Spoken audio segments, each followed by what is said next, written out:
हमारा जो शैक्षिक सत्र है शिक्षा विभाग का, ये 1 अप्रैल से प्रारंभ होगा। अभी तक 1 जुलाई से प्रारंभ होता था, क्योंकि आप जानते प्रशासनिक वर्ष और वित्तीय वर्ष भी 1 अप्रैल से प्रारंभ होता है, और इसलिए हमने शिक्षा विभाग ने तय किया है कि शैक्षिक सत्र 1 अप्रैल से प्रारंभ हो। इसके कई फायदे हैं। 1 अप्रैल के आसपास बच्चों को किताब मिल जाएगी, तो गर्मी की छुट्टियों में पढ़ने का, अध्ययन करने का भी उनको अच्छा पर्याप्त समय मिल जाएगा, और कई फायदे इसके। इसलिए हमने ये तय किया है कि 1 अप्रैल से शैक्षिक सत्र प्रारंभ होगा। दूसरा है कि जो हमारे विद्यालय में विद्यार्थी होते हैं, उनकी जानकारी माँ बाप को पूरी होना चाहिए, वो स्कूल में पहुंचे हैं कि नहीं पहुंचे हैं, क्या वो छात्र हो छात्रा है। इसलिए स्कूल में यदि छात्र नहीं पहुंचा तो उसकी सूचना अभिभावकों को मिलेगी, क्योंकि उनके रजिस्टर्ड नंबर हमारे पास मसाला दर्पण पर है कि आपका बेटा या बेटी आज स्कूल नहीं आया है, ये सूचना उनको मिल जाएगी। तो पता चलेगा माँ बाप को कि उनका बेटा या बेटी कहाँ है। इसकी हमने पूरी तैयारी कर ली है।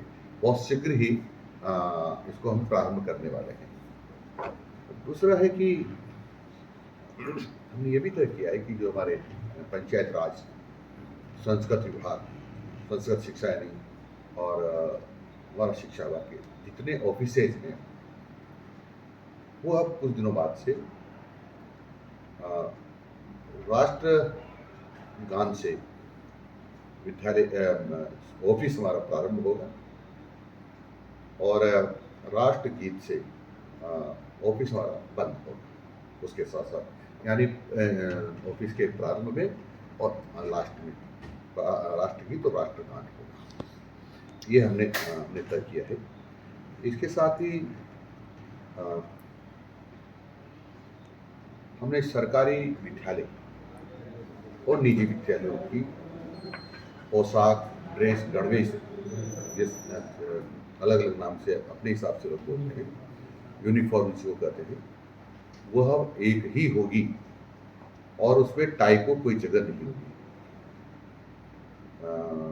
जैसे शर्ट है, नेकर, पैंट जो भी होता है, जूते, वो सब एक जैसे होंगे सरकारी और गैर सरकारी में। कुछ समय बाद इसके आदेश जारी करने वाले हैं।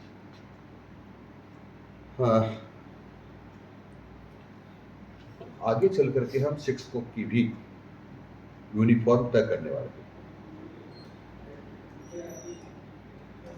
और हमारे अध्यापकों का भी आईडी कार्ड होगा।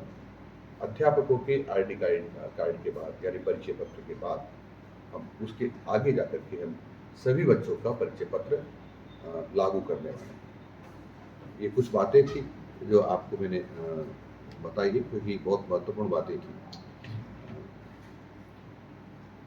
उपस्थिति को लेके हमेशा चर्चाओं में रहे हैं, तो उसको लेके भी कोई नया नवाचार या कुछ जो कि शिक्षक कभी समय पे नहीं पहुंचते हैं, कभी इसीलिए मैंने कहा ना कि जब वो राष्ट्र गान के समय वहाँ उपस्थित होगा तो उसकी उपस्थिति मानी होगी, वहीं उसकी उपस्थिति होगी, और लास्ट में भी उसकी उपस्थिति होगी जब राष्ट्रगीत होगा।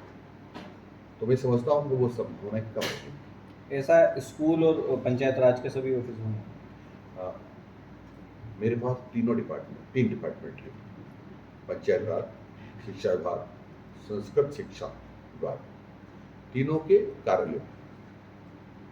आप किताबों की कर रहे हैं, किताबें कभी भी नहीं पहुंची बहुत सारे स्कूलों में। तो ऐसा नहीं है। कई बार क्या होता है कि कहीं डिले होगा कि क्या होता है, हमारे यहाँ से पुस्तकें जिला हेडक्वार्टर पर, जिला वाले ब्लॉक तक पहुँचाते, ब्लॉक पर पीओ के पास पहुँचा, पीओ स्कूल तक पहुँचाते। कहीं कहीं किसी कड़ी में किसी विद्यालय में किसी पीओ की गड़बड़ हो के कारण होगा, जिसकी हम जांच कराएंगे। कोशिश हमने की है कि हम सबको पुस्तकें पहुँचाते। जैसा कि मंत्री जी आपने कहा कि ड्रेसें जो है सबकी सेम रहेंगी, तो ड्रेसें तो ठीक है, ड्रेसें सेम रहेंगी, लेकिन किताबें जो हैं वो सब में अलग अलग क्यों पाई जाती है? कोर्स जो है पहली कक्षा का हो, दूसरी का हो, तीसरे का हो, सब जगह कोर्स अलग अलग पढ़ाया जाता है, ऐसा क्यों? आप इंतजार करें, सब ठीक हो। ठीक है, धन्यवाद। खत्म। ओके।